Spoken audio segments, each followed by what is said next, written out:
Okay, so this is like the second time I've recorded, well, second video I've recorded about this layout. Because I recorded one, what, yesterday? 2 days ago? Something like that. Anywho, I have these two pieces here glued down.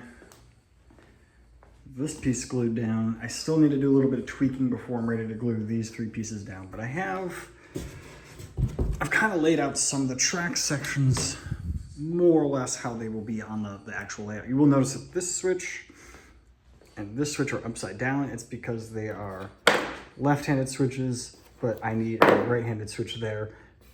If you invert the switch and put it in like that, it kind of does a decent enough job of being a representation of a right-handed switch. So that's how that is.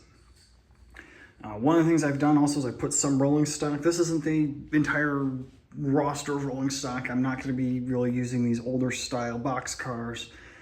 It'll probably be center beams and even bulkhead flats like this with a lumber and box cars. One industry that I'm thinking of putting right here is also a scrap dealer, so it will be gondolas. It will be gondolas and any rolling stock that I have. And what it'll be is it'll come in, do whatever switching you need to do. The gondola and that car will be spotted, and then when I take the car card, and I rotate it to its next position, that car actually would physically be removed from the layout to represent it being cut to scrap and loaded into the gondola and sent out. I've got a caboose sitting here because this is kind of where the roundhouse is going to be. The caboose will probably actually sit there, but turntable and a little bit of like a couple tracks to represent where a roundhouse would be.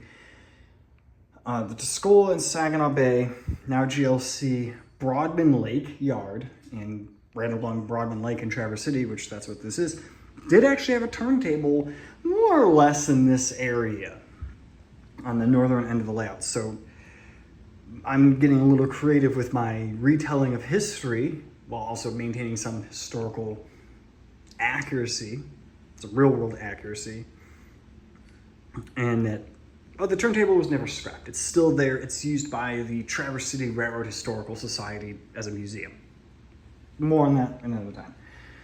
I moved, originally I had this back track here as about 36 inches long, but kind of putting the rolling stock here, I realized that put the cars really, really close to the switch here.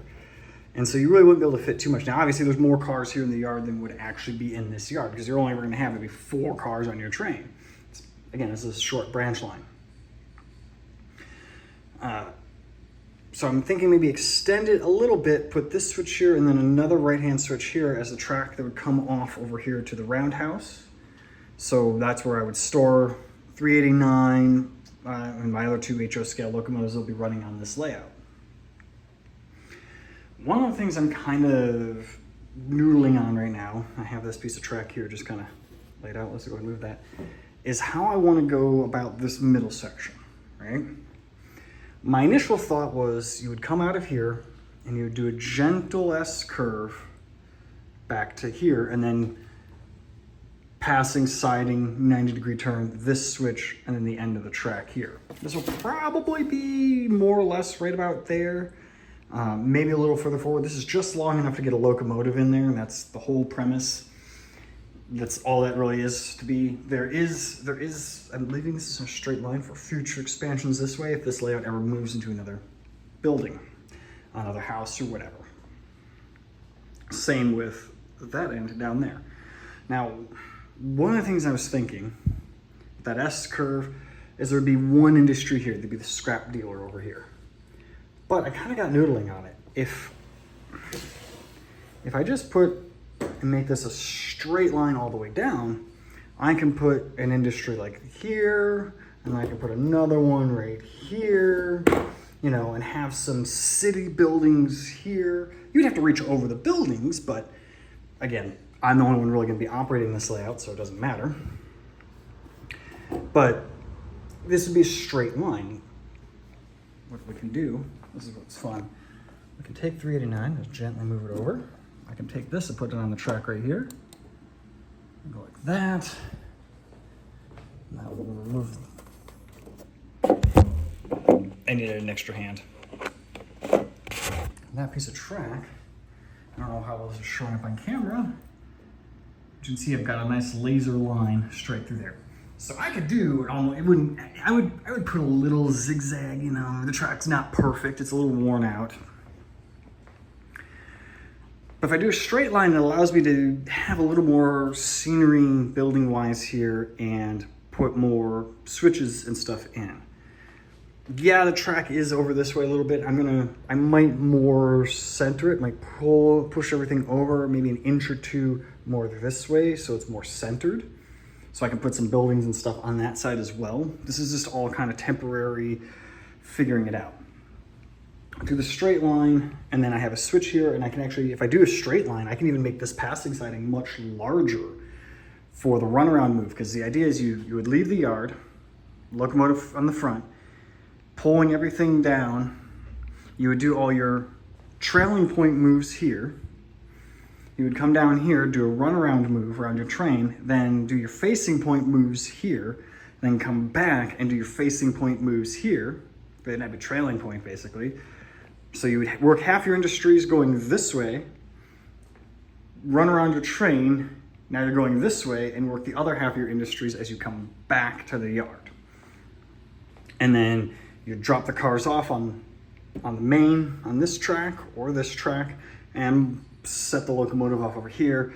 The next morning, or next week, because this is a once a week railroad, a train from Cadillac would come up and pick up those cars and drop off fresh cars for you. And that would actually be coming out here physically removing that rolling stock, putting on the shelf and putting fresh rolling stock, fresh car cards on the layout. My one concern is if I do that, that's gonna be a pretty boring, perfectly straight line. Well, a pretty boring straight line. I think it'll look better with buildings and industries, especially if I shift everything over like 2 inches this way. I think it'll look okay, but I'm just concerned that not having any curves is gonna be boring. Now I did look on Google Maps. When you leave Broadman Yard, there is one little S curve as you follow the lake, but then there's like 2 miles of straight track through, you know, the south end of Traverse City, and you have buildings and stuff along here.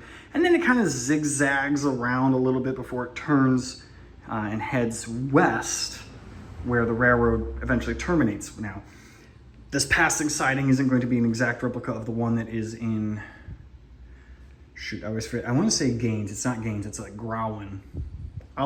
Next video I'll get the name right. But this is kind of what I'm thinking. What I want to know is from you guys who are watching this, should I go with this straight line, or should I try and put an S curve in? One other caveat. I forgot to mention this. This layout is being designed with the idea that it should be able to be easily moved. Let's say I move out of this apartment and I get a bigger house or whatever. These 3 sections are actually 3 separate sections. I actually have, you can see right here in the wood, a seam line. There's a nut and bolt. Let's look underneath the layout. Nut and bolt that hold it together. And that's why the foam also has a seam right here. If I do this straight line, all I gotta do is cut these 2 rails and put some rail joiners in there, and we're good to be able to move the track. If I do an S curve, well, now I've got a curve section like this through there.